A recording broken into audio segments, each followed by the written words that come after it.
आज तुम खाना खिलाओगे तो कल मैं खाना खिलाऊंगा। अगर 4 भाई हैं तो 4 भाई भी उनको तमाशा बना के छोड़ देते हैं कि कल तुम्हारे घर माँ खाएगी, परसों तुम्हारे घर खाएगी, तरसों तुम्हारे घर खाएगी, आज मेरे घर खाएगी। यार ये कैसी बात है? हज़रत मूसा अलैहिस्सलाम ने अल्लाह रब्बुल इज़्ज़त की बारगाह में अरीज़ा पेश किया, या अल्लाह, जन्नत में जो मेरा रफ़ीक रहेगा मुझे उसको दुनिया में देखना है। हज़रत मूसा अलैहिस्सलाम ने जब इतना अर्ज़ किया तो अल्लाह ताला ने इरशाद फरमाया कि मूसा फ़ला जगह चले जाओ, तुम्हें वो तुम्हारा रफ़ीक मिल जाएगा जो जन्नत में तुम्हारे साथ रहेगा। हज़रत मूसा अलैहिस्सलाम उस जगह पहुँच गए।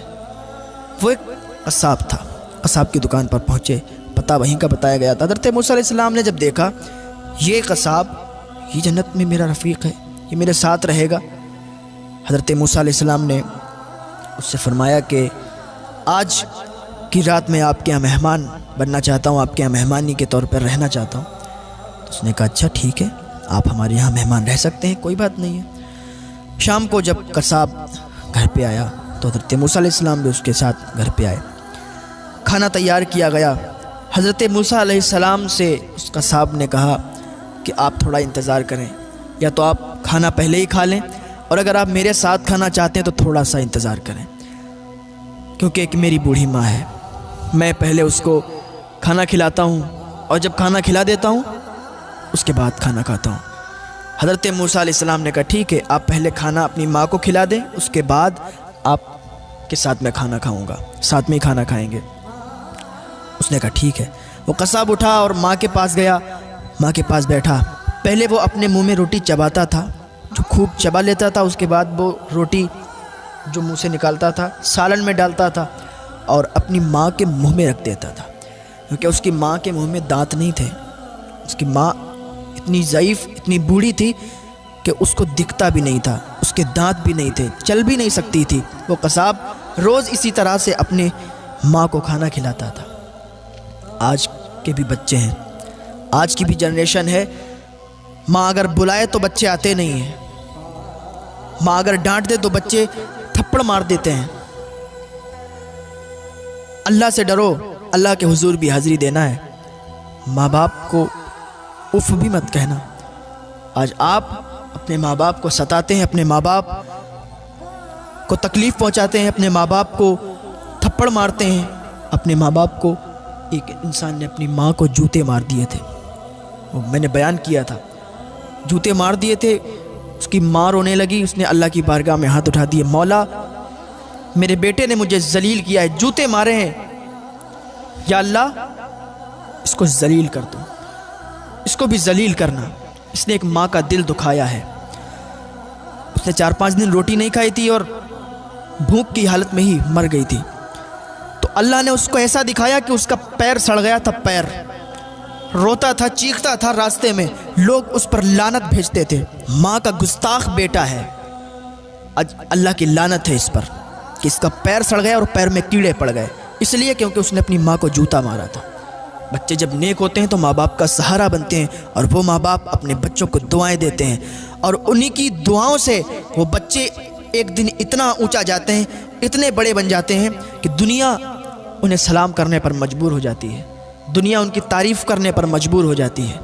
वो बच्चे जो अपने माँ बाप की खिदमत करते हैं, दिल से उनकी सेवा करते हैं, हाँ, अपने माँ बाप की सेवा करा करें, अपने माँ बाप की खिदमत किया करें। हाँ, वो बुढ़ापे में यही सोचते हैं कि हमारे बच्चे जब जवान होंगे तो हमारे बुढ़ापे का सहारा बनेंगे, हमारी खिदमत करेंगे। लेकिन आज सब कुछ उल्टा हो रहा है, कोई नहीं जाता है माँ बाप के करीब। हॉस्पिटल में अगर आप बीमार हैं ना, हॉस्पिटल में अगर आप 50 दिन भी रहेंगे, आपका दोस्त आपके पास नहीं बैठेगा, आपका रिश्तेदार आपके पास नहीं बैठेगा। वो 40-50 दिन आपके पैताने, आपके सिरहाने जो बैठी रहती है वो माँ है। हाँ, माँ का मर्तबा और माँ का रुतबा बड़ा आला है।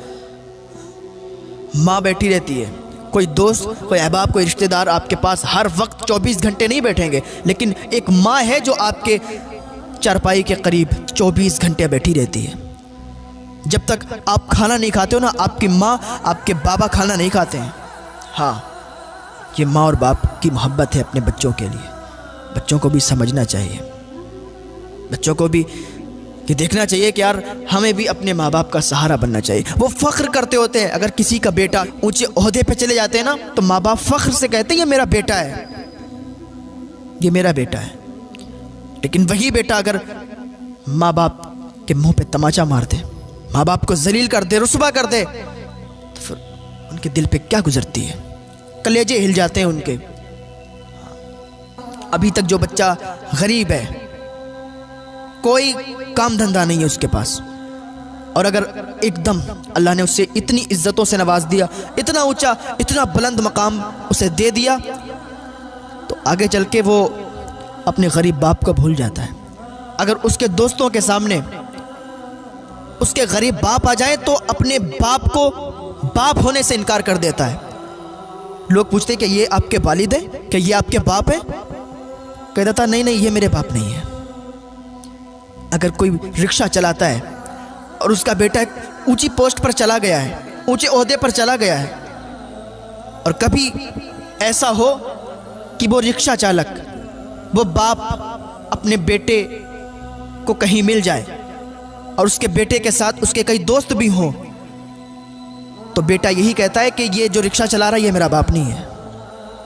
हाँ यार, इनकार कर देते हैं। कैसे लोग हैं वो, जो अगर ऊंचा ओहदा मिल जाता है, जिनको औकात भूल जाते हैं, अपनी हैसियत भूल जाते हैं कि हम क्या थे और आज क्या हो गए, किसकी दुआओं की वजह से हो गए। किसी की दुआओं की वजह से नहीं, बल्कि माँ बाप की दुआओं की वजह से आज उन्हें इतना ऊंचा बुलंद मकाम मिला है। हाँ, और आज माँ बाप को भूल बैठे हैं। बहुत सी औलादें होती हैं अपने माँ बाप को घर से निकाल देती हैं। बहुत सी औलादें होती हैं जो अपने माँ बाप में लड़ाई झगड़ा करती हैं कि आज तुम खाना खिलाओगे तो कल मैं खाना खिलाऊंगा। अगर 4 भाई हैं तो 4 भाई भी उनको तमाशा बना के छोड़ देते हैं कि कल तुम्हारे घर माँ खाएगी, परसों तुम्हारे घर खाएगी, तरसों तुम्हारे घर खाएगी, आज मेरे घर खाएगी। यार ये कैसी बात है? माँ बाप का भी दिल है। जब तुम 4 भाई थे, छोटे थे, तो कभी ये नहीं कहती थी कि कल तुम्हें प्यार करूंगी, परसों तुम्हें प्यार करूंगी, नरसों तुम्हें प्यार करूंगी, कल तुम्हें पैसे दूंगी, परसों उसे पैसे दूंगी। छोटे पे तो बहुत माँ माँ चिल्लाते थे कि नहीं माँ मेरी है, दूसरा कहता था अरे माँ मेरी है। अब जवान हो गए, अब क्या ये तरीका क्यों बदल दिया? अब क्यों ये कहने लगे कि नहीं माँ तेरी है, माँ तेरी है? तरीका बदल जाता है। यार जैसे बचपन में थे वैसे ही जवानी पे रहोगे ना, माँ बाप के दिल की ठंडक बन के रहोगे। माँ बाप को कभी तकलीफ नहीं होगी। जैसे बचपन में पेश आते थे वैसे ही अगर जवानी पर पेश आओगे माँ बाप के सामने, माँ बाप का दिल खुश हो जाएगा, और उसी खुशी की हालत में अगर दुआ दे देंगे तो सीधे जन्नत में जाओगे, गुनाहों को माफ़ कर दिया जाएगा। माँ बाप की दुआएं तो ऐसी होती हैं जंजीरें तोड़ देती हैं। हाँ। हज़रत मूसा अलैहिस्सलाम देख रहे हैं कि वो बेटा अपने मुंह में वो रोटी को चबा रहा है, बाद में सालन में डाल रहा है, और बाद में अपनी माँ के मुंह में डाल रहा है। अब माँ जब उस रोटी को खाती है ना, खा के अल्लाह का शुक्र अदा करती है। अल्लाह का शुक्र अदा करने के बाद हाथ उठा देती है, मौला मेरे बेटे को हज़रत मूसा अलैहिस्सलाम जो तेरे नबी हैं जन्नत में उनका रफ़ीक बनाना। जब इतना कहती है ना, तो हज़रत मूसा अलैहिस्सलाम उसकी माँ के पास जाते हैं और कहते हैं माँ, ये तेरे बेटे की तेरे साथ खिदमत को देखकर आज अल्लाह रब्बुल इज़्ज़त ने अपने नबी को तेरे यहाँ भेजा है, और पहले ही तुझको बशारत दी कि तेरा बेटा मेरे साथ जन्नत में रफ़ीक होगा, मेरे साथ जन्नत में रहेगा। माँ की दुआओं में ये असर है। यार माँ बाप की खिदमत कर लो। बहुत लोगों की ऐसी बीवियाँ होती हैं, मैं सबकी बात नहीं करता हूँ, बहुत लोगों की ऐसी बीवियाँ होती हैं जो उनको अपने कंट्रोल में रखना चाहती हैं कि माँ बाप से बिल्कुल अलग हो जाएं, और बहुत सी ऐसी बीवियाँ होती हैं जो अपनी सास को अपनी माँ बना के रखती हैं, अपने ससुर को अपना बाप बना के रखती हैं। हाँ, मिलजुल के रहती हैं। वो सोचती हैं जैसे मेरे माँ बाप हैं वैसे मेरे सास ससुर भी मेरे माँ बाप हैं। हाँ, ये सोच के रहा करो मेरी बहनों, ये सोच के रहा करो कि सास ससुर भी माँ बाप की तरह हैं। उनकी भी उतनी सेवा करनी है, उतनी इज्जत करनी है जैसे माँ बाप की इज्जत किया करते थे। वहाँ माँ बाप अब छूट गए। यहाँ सास ससुर हैं, अब इनको अपने माँ बाप की तरह प्यार दो, इनको अपने माँ बाप की तरह सलूक से रखो। माँ बाप को कभी तकलीफ़ मत पहुँचाओ। यार उनके दिल में क्या क्या अरमान होते हैं, क्या क्या तमन्ना होती है, मेरा बेटा जब बड़ा हो जाएगा ये बनेगा वो बनेगा। और जब वो बड़ा बन जाता है तो लोगों के सामने अगर उसके गरीब बाप कहते हैं ये मेरा बेटा है, तो वो इनकार कर देता है, ये मेरा बाप ही नहीं है। ये कैसा तरीक़ा है? ऐसे लोगों को अल्लाह बहुत जल्द जलील करता है, बहुत जल्द जलील करता है, खाक में मिला देता है। सारी शोहरत, सारी बुलंदियाँ ख़त्म हो जाती हैं, क्योंकि माँ बाप की जब आह निकलती है, माँ बाप के दिल से जब बद्दुआ निकलती है ना, फ़ौरन कबूल हो जाती है।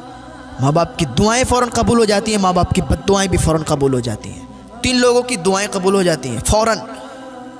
मज़लूम की दुआ, माँ बाप की दुआ और मुसाफिर की दुआ। हाँ, माँ की दुआ का तो ये असर है कि एक बेटा अपनी माँ का इतना बड़ा वफ़ादार था कि हर वक्त माँ की खिदमत में रहता था। एक दिन वो एक जलसे में, एक कॉन्फ्रेंस में, जहाँ हुजूर का जिक्र हो रहा था, महफिल में बैठा था, महफिल में बैठ के हुजूर का जिक्र सुन रहा था। हुक्म हो गया अल्लाह रब्बुल इज़्ज़त का कि इसकी जान निकलनी है, इसकी रूह निकलनी है। रूह का फरिश्ता आ गया और उसी जो उसका टाइम मुकर्रर था उससे पहले आ गया कि उसकी रूह जो टाइम निकलने का था वो उसके जिक्र सुनने के बाद फ़ौरन बाद ही था। घर पे जाके उसको मौत आ जा। जैसे ही वो लड़का, वो नौजवान लड़का उस जिक्र की महफिल से फारिग होता है, घर पे जाता है। घर पे जाने के बाद वो उसकी बूढ़ी माँ जब उसके कदमों की आहट सुनती है, कहती बेटा आ गया? वो कहता अम्मी आ गया। कहाँ गया था?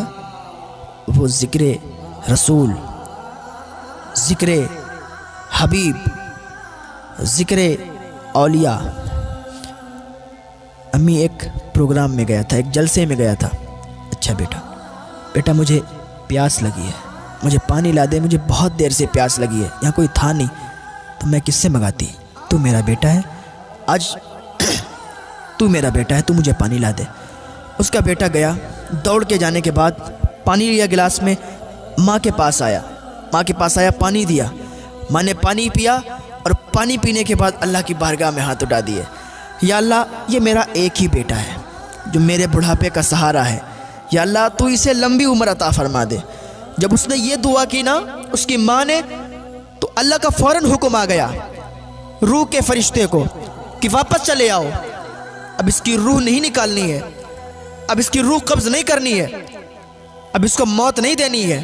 रूह का फरिश्ता कहता या अल्लाह अभी तो तूने हुक्म दिया था कि इसकी जान निकालनी है, इसकी रूह निकालनी है, अब तेरा फैसला क्यों बदल गया?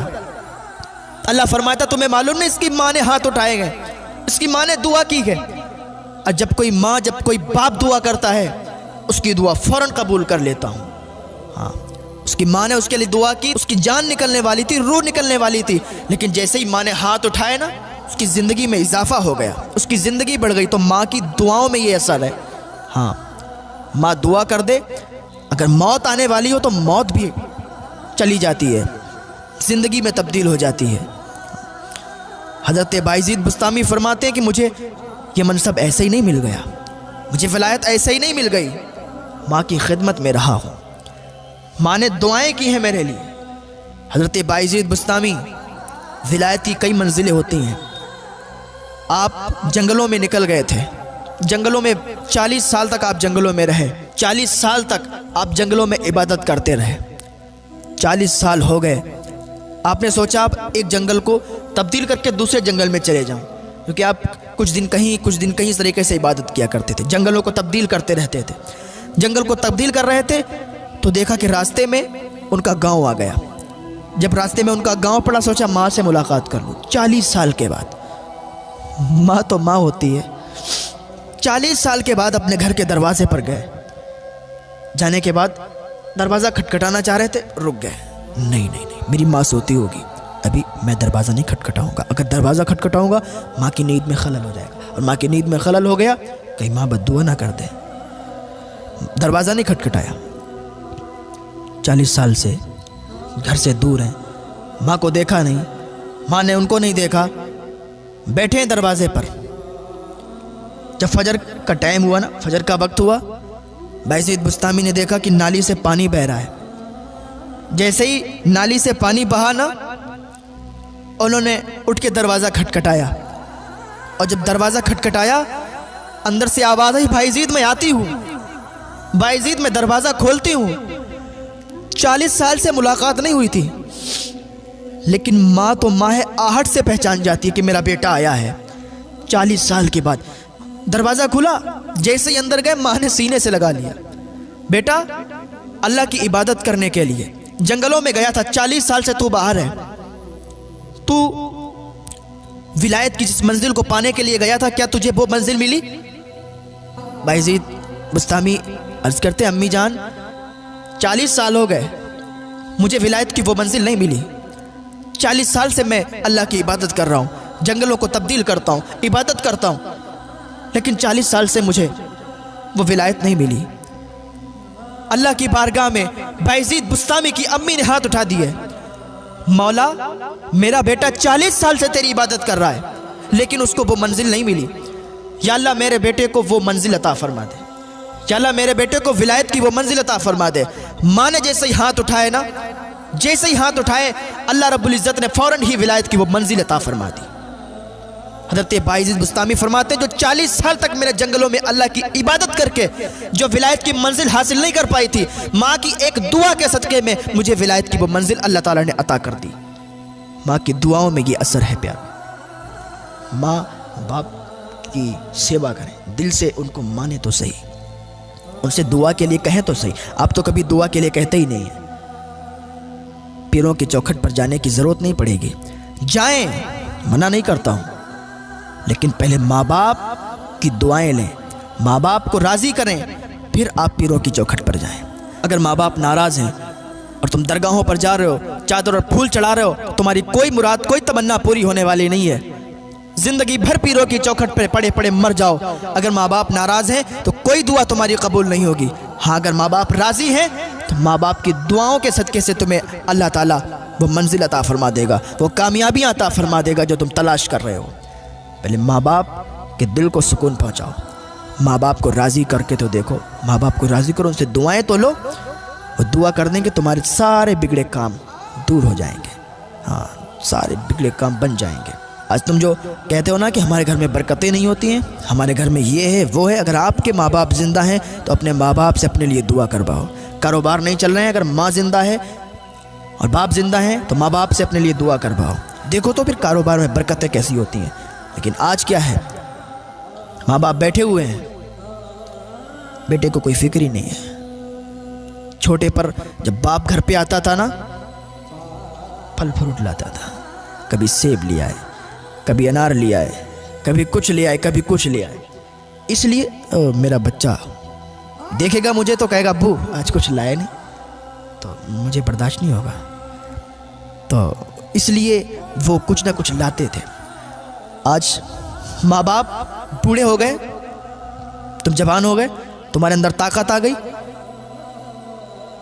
वो बूढ़े हो गए, उनके दांत हिलने लगे, उन्हें बुढ़ापा आ गया, उनके बाल सफ़ेद हो गए, और तुम जवान हो, हट्टे कट्टे हो, कमाते हो, खाते हो, और जब घर पे आते हो तो माँ बाप के लिए भी कभी सेब ले लिया करो, कभी अनार ले लिया करो, कभी कुछ ले लिया करो, फल फ्रूट ले लिया करो, उनका भी दिल खुश हो जाएगा, उनको भी पुरानी यादें ताज़ा हो जाएंगी। यार मैं घर पे आता था ना, इसी तरीके से अपने इसी बेटे के लिए ये चीज़ें लाता था, आज मैं बूढ़ा हो गया हूँ या मैं बूढ़ी हो गई हूँ, तो आज मेरा बच्चा भी हमारे लिए मेरा इतना ख्याल करता है। और जब वो आपसे राज़ी होंगे और अल्लाह की बारगाह में हाथ उठा देंगे, कसम खुदा की कोई ताकत तुम्हें रोक नहीं सकती है, कोई ताकत तुम्हें तुम्हारी कामयाबी से नहीं रोक सकती है। हाँ, एक बार माँ बाप को सही से समझो तो सही, माँ बाप को सही से मानो तो सही। यार कोई भी धर्म के आप हो, कोई भी मज़हब के आप हो, मैं तो ये कहता हूँ, देखें कुरान शरीफ में भी यही है कि तुम्हारा दिन तुम्हें मुबारक हो, हमारा दिन हमें मुबारक हो। हाँ यार, तुम किसी धर्म के भी हो, और अगर आपके अंदर ये बुराई है, माँ बाप की इज्जत नहीं करते हो, माँ बाप की सेवा नहीं करते हो, किसी भी धर्म के, किसी भी मजहब के हो, गलत करते हो। अगर कामयाब होना चाहते हो, माँ बाप की दुआओं को शामिल कर लो, माँ बाप की दुआएं साथ में ले लो, तुम्हें कामयाबी से कोई नहीं रोक सकता है। अल्लाह उसी शख्स को कामयाब करता है जिसके साथ माँ बाप की रज़ा होती है। जिसके साथ माँ बाप की रज़ा होगी, अल्लाह की रज़ा भी उसी के साथ होगी, अल्लाह भी उसी से राज़ी होगा। हाँ, एक बार सही से माँ और बाप से मुलाकात करके तो देखो, उनसे बात करके तो देखो, लेकिन तुम्हें तो फुर्सत ही नहीं है, काम से ही फुर्सत नहीं है। वो एक बूढ़ी माँ थी, जब वो जवान थी तो अपने बच्चे को बहुत अच्छी तरीके से उसने पाला है, जैसे पालते हैं बच्चे को। हर सुख हर चैन उसने दिया, उसको अच्छी पढ़ाई लिखाई करवाई और विदेश भेज दिया। वो विदेश में गया, बड़ा हुआ, पढ़ता रहा, इतना ज़्यादा पढ़ा, इतना ज़्यादा पढ़ा, इतना ज़्यादा अमीर हो गया कि उसकी टक्कर के यहाँ पर कोई नहीं था। वो साथ में अपने गार्ड लेके चलता था, बॉडी गार्ड उसके साथ में होते थे, आगे पीछे बीच में वो चलता था। माँ बीमार हुई, बिस्तर अलालत पर पहुँच गई, बीमार थी माँ। उसको मालूम चला तो एक तो जब मालूम चला तो आया नहीं, जब माँ बिल्कुल मरने वाली थी ना, उस टाइम वो आया तो माँ बहुत ज़्यादा बीमार थी, सांसें चल रही थी। आके माँ से कहता है, तूने खाना नहीं खाया, तूने दवा नहीं ली, मैं बहुत से अच्छे डॉक्टरों को तुझे ठीक करने के लिए लगा दूंगा, दिन रात एक कर दूंगा। मेरे जानने में बहुत अच्छे डॉक्टर हैं, मेरी मुलाकात बहुत बड़े बड़े डॉक्टरों से है, मैं विदेश के, मैं फुला जगह के डॉक्टरों को लगा दूंगा और तुझे ठीक करवा दूंगा। फ़ौरन उसने यहाँ फ़ोन किया, वहाँ फ़ोन किया, इधर के डॉक्टर बुलाए, उधर के डॉक्टर बुलाए, कभी इधर जाता कभी उधर जाता। तुम लोग ऐसे काम कर रहे हो, तुम लोग ऐसे काम कर रहे हो, तुम्हें ये करना नहीं आता, तुम्हें वो करना नहीं आता। उसकी रिलेशन में थी, बूढ़ी थी, उसकी छोटी माँ लगती थी। वो आई और कहने लगी, तू बहुत बड़ा आदमी है, तू बहुत बड़ा बन गया, लेकिन पुरानी यादों को भूल गया। पुरानी यादें तेरे अंदर नहीं है। जब तेरी माँ सही थी, जवान थी, तू छोटा था, तेरी माँ तुझे खिलाया करती थी, तेरे पास बैठती थी, तुझे तसल्ली दिया करती थी। जब तू रोता था, जब तू बेचैन होता था, तुझसे बातें किया करती थी। आज तू बहुत बड़ा हो गया है, तूने यहाँ बहुत बड़े बड़े डॉक्टरों को लगा दिया है, बहुत बड़े बड़े डॉक्टर लगे अपना अपना काम कर रहे हैं, लेकिन ये मरने वाली है, और जो मरने वाला होता है ना, उसको कोई रोक नहीं सकता, कोई नहीं रोकता उसको जो मरने वाला होता है। वो कहने लगी, इसकी मौत अब निश्चित है, अब ये मर जाएगी। तू कहीं इधर जा रहा है, कहीं उधर जा रहा है, ये नहीं कह रही है कि मुझे खाना खिलाओ, इसका कहना ये नहीं है कि तू मुझे दवा खिलाओ, इसका कहना यह है कि मेरे बेटे, आज तू बहुत सालों के बाद यहाँ पर आया है, लौट कर